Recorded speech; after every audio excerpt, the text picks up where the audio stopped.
मुगल बादशाह और शहंशाह हिंद औरंगजेब आलमगीर, यानी एक ऐसा मुस्लिम शासक जो खाता तो हिंदुस्तान और हिंदुओं का था, लेकिन उसने जिस थाली यानी हिंदुस्तान का खाया उसी में ऐसा छेद किया जो आज तक कायम है। औरंगजेब इतिहास में हिंदू धर्म का सबसे बड़ा दुश्मन रहा है। इस बात पर लगभग सभी इतिहासकार एकमत हैं। जानते हैं औरंगजेब ने मथुरा में श्री कृष्ण जन्मभूमि के साथ क्या किया? साकी मुस्तक खान की लिखी गई पुस्तक मसीर-ए-आलमगीरी, जो कि औरंगजेब के ही जीवन काल में औरंगजेब पर लिखी गई थी, इसमें श्री कृष्ण जन्मभूमि मथुरा के बारे में विस्तार से लिखा गया है। पुस्तक के मुताबिक औरंगजेब ने 1670 में मथुरा का केशव राय मंदिर यानी कृष्ण जन्मभूमि मंदिर गिरा दिया। यहाँ हम आपको बता दें कि केशव राय मंदिर को ही केशव देव मंदिर भी कहा जाता था। मसीर-ए-आलमगीरी कहती है कि वहां से मूर्तियां निकालकर आगरा के बेगम साहब मस्जिद की सीढ़ियों के नीचे दबा दी गई, ताकि जब भी मुसलमान नमाज पढ़ने जाएं तो उन दबी हुई मूर्तियों के ऊपर से उनके पैर जाएं और हिंदुओं की आस्था को गहरी चोट पहुंचे, उनको नीचा दिखाया जाए और वो अपना धर्म छोड़ मुसलमान बन जाएं। कई सेक्युलर इतिहासकार इस मामले में आगरा में उस समय औरंगजेब के खिलाफ हुई बगावत का हवाला देकर औरंगजेब के इस घटिया काम को सही बताने की कोशिश भी कर रहे हैं। लेकिन सच ये है कि औरंगजेब तो छोड़िए, उसका पिता शाहजहां भी मथुरा को एक इस्लामिक स्थान बनाना चाहता था। शाहजहां ने अपने सूबेदार मुर्शिद अली खान को मथुरा से मूर्ति पूजा पूरी तरह समाप्त करवाने और हिंदुओं पर इसके लिए हर तरह के जुल्म ढाने का आदेश जारी किया था। लेकिन शाहजहां के बड़े बेटे दारा शिकोह के राजी नहीं होने पर यह मंसूबा पूरा नहीं हो सका। खैर, बाद में सत्ता की जंग में औरंगजेब ने दारा शिकोह का सिर कलम कर उसे शाहजहां को भेज दिया और दारा शिकोह के सिर को ताजमहल के प्रांगण में गाड़ा गया। उसके धड़ को दिल्ली में हुमायूं के मकबरे में दफन कर दिया गया। साल 1669 में औरंगजेब ने अपने गवर्नर अब्दुल नबी खान को मथुरा के मंदिरों को तोड़ने का आदेश दिया।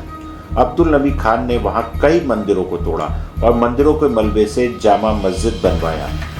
अब्दुल नबी खान के हिंदुओं पर हो रहे जुल्म से परेशान होकर 1669 में ही जाटों ने विद्रोह कर दिया और अब्दुल नबी खान की हत्या कर दी। गुस्से में पागल हुए औरंगजेब ने खुद 1670 में मथुरा पर हमला कर दिया और श्री कृष्ण जन्म स्थान पर स्थित केशव देव मंदिर को खास तौर पर रमजान के महीने में तोड़ दिया।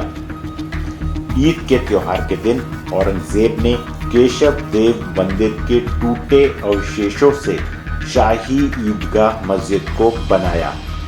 कहते हैं औरंगजेब के जीवन की ये सबसे खुशनुमा ईद रही।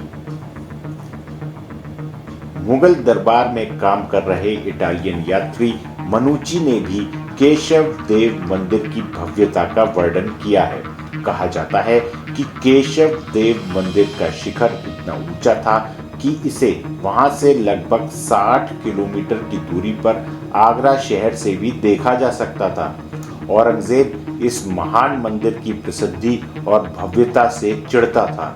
हिंदू धर्म के इस महान मंदिर की भव्यता से वो जलता था, क्योंकि अपनी जिंदगी में ऐसी कोई भी इमारत बनवाना उसके बस का नहीं था।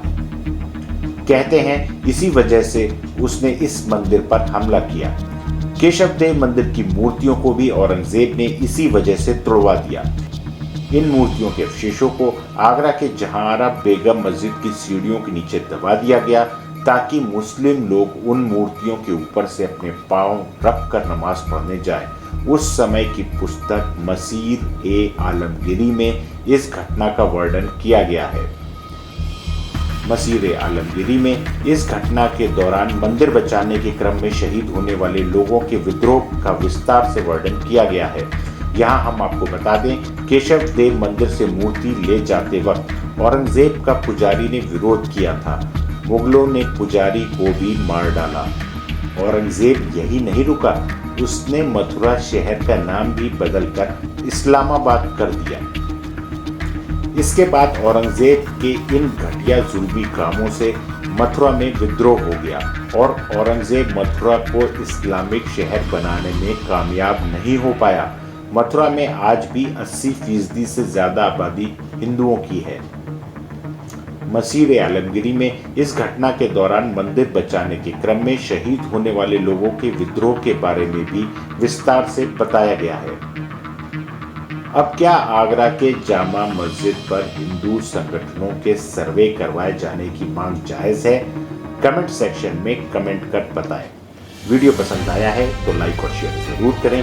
हिंदू इंडिया चैनल के वीडियो आप तक पहुंचते रहें, इसके लिए चैनल को सब्सक्राइब करें और बेल आइकन को प्रेस करें। इसके अलावा किस टॉपिक पर आप वीडियो देखना चाहते हैं, वीडियो पर कमेंट करके हमें बताएं।